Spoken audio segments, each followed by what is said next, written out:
So this is the PlayStation 3 section of my comprehensive guide of how I capture stuff for my Let's Plays. So the screen at the back is showing a camcorder feed of my screen, and we're currently set to 1080p HDMI setting, but Sony, in their infinite wisdom, security protected HDMI output. So the way I get around this is set it to PAL progressive. Yes, thank you. 16:9, lovely. Set the audio output, it doesn't really matter. At this stage, we'll see that screen a couple of times. So we're just now in PAL progressive. So let's go to Media Express and change the capture preferences of that away from NTSC progressive, which is what I use for my Wii, to standard PAL. Everything else stays the same. I'm only using this as an intermediate step.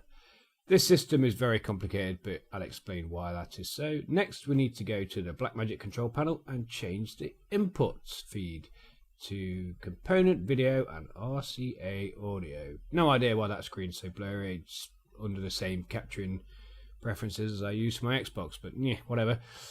It doesn't matter.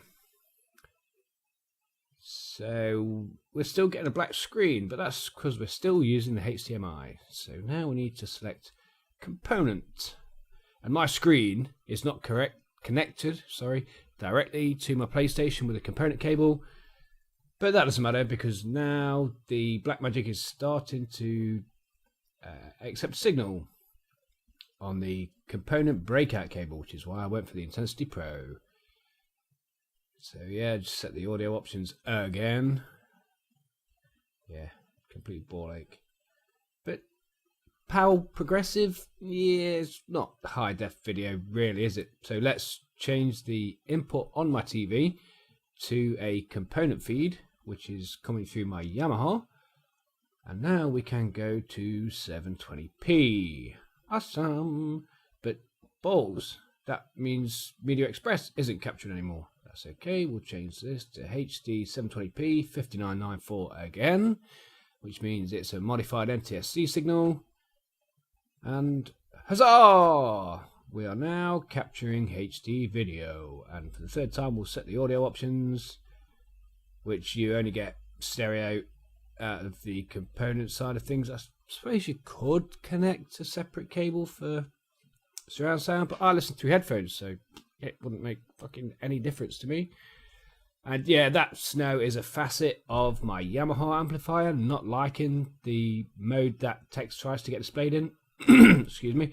Although if you actually notice, the Blackmagic wasn't affected by the snow. It's kind of weird, but if I was actually playing this game while I was capturing it, I would force my Yamaha amplifier to output to my TV on a HDMI stream, which means I wouldn't see that snow. So we'll just wait for this long ass loading time. As you can see, everything's in sync. Awesome. There's no audio because yeah, I dropped the audio from my camcorder because you'd hear me breathing and clicking buttons and swearing profusely, because this system is a fucking ball ache for me to set up. I've just actually started the capture on the Blackmagic, and as you can see, it looks glorious in 720p. Now, if you were going to only use your PS3 as a capture device, you wouldn't have any of these problems, because at the back of my PlayStation 3, I have a HDMI cable and a component cable, because mainly my PlayStation 3 is used to play Blu-ray discs. That's primarily what I bought it for. Well, and to play GTA 4 as well. That's why I didn't go for an Xbox 360 straight off. And here I'm just trying to remember how to change my controller assignment to 1, because ordinarily my remote control wants to be controller 1, which games don't like. They want the joypad to be controller 1. It's kind of fucking odd, but whatever. So as I was saying, if you were just going to use your PlayStation 3 as a capture device, you would only have the component cable plugged in. So you just set your PlayStation to output on the component cable and Media Express to capture on the component cable, and things would be dandy. But because I want to get the most out of my gear, I want to watch Blu-rays in 1080p through a HDMI cable. Call me a freak, but that's just the way I do things. Now you might be asking yourself, why don't I use a component to HDMI converter like I do for my Wii? And that is because in the recording path I don't have the spare HDMI socket available, because that's occupied by another device which I may talk about in an additional video. Excuse me. And because this system captures 720p video, I'm happy with it. You know, I only publish my videos in 720p because 1080 videos, the video size is just freaking massive. Fucking hell, that's loud. It won't be loud for you guys, but that audio stream is freaking loud. I forgot to adjust the audio in the editing software. Oops, good shot, Nico. So that is how I capture my PlayStation 3. So to recap, I know it was very complicated.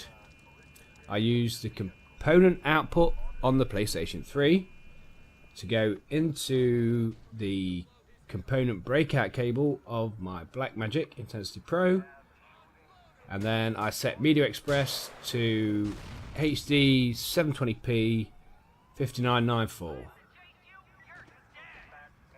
Yeah, dude, you haven't got to chase me. I'm standing right the fuck here.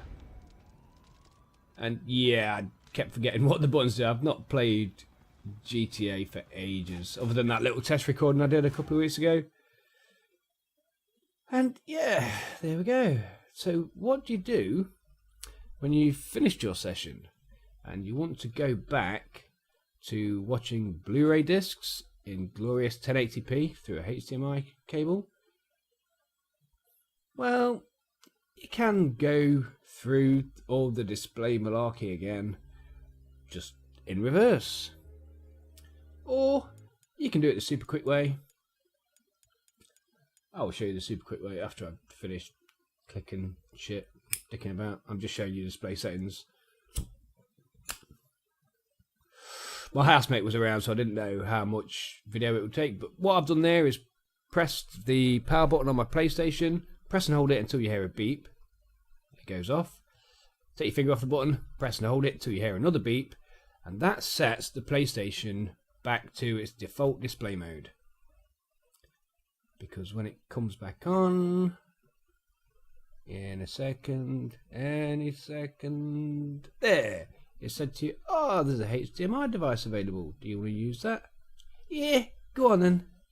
Might as well. I was just turning my controller back on. And, oh, your TV can do 1080p. Would you like to use that? Sure, why not? And there we are. The PlayStation 3 is now back to glorious 1080p on the HDMI. And me being the complete freak that I am, I'd have to go back into display settings, HDMI, and turn 1080i off, because it's friggin' annoying. And just to make sure all the audio streams are enabled. Yep, awesome. So that is how I capture my PlayStation 3. All that remains now is to turn the system off and go and do something less boring instead.